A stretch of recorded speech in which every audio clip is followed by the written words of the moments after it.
गाईच्या दुधाला प्रतिलिटर 40 रुपये दर मिळावा, तसंच 2 महिन्यांपासून थकीत असलेलं दुधाचं अनुदान ताबडतोब शेतकऱ्यांच्या खात्यावर वर्ग करावं, या मागण्यांसाठी रघुनाथदादा पाटील प्रणित शेतकरी संघटनेनं आंदोलनाचा इशारा दिला होता. त्यानुसार आज संघटनेचे कार्यकर्ते दुधानं भरलेल्या किटल्या घेऊन कोल्हापूर जिल्हाधिकारी कार्यालयाच्या आवारात दाखल झाले. यावेळी पोलिसांनी कार्यकर्त्यांकडील दुधाच्या किटल्या काढून घेण्याचा प्रयत्न केला.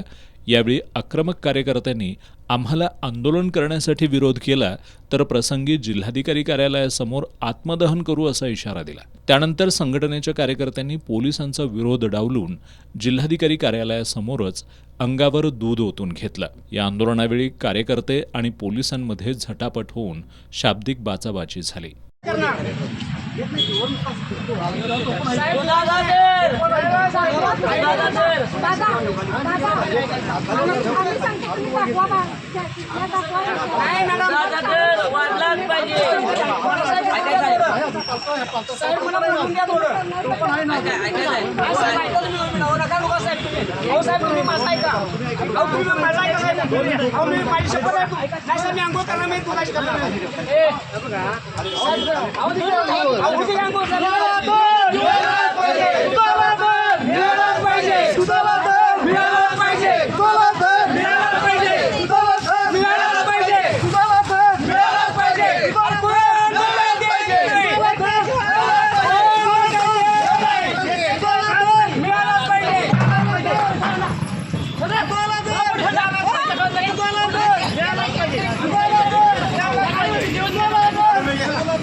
शेतकरी संघटनेच्या कार्यकर्त्यांनी सरकार विरोधात जोरदार घोषणाबाजी करत गाईच्या दुधाला 40 रुपये दर मिळालाच पाहिजे अशी मागणी केली. दूध ह्यो 40 रुपयाने पाहिजे.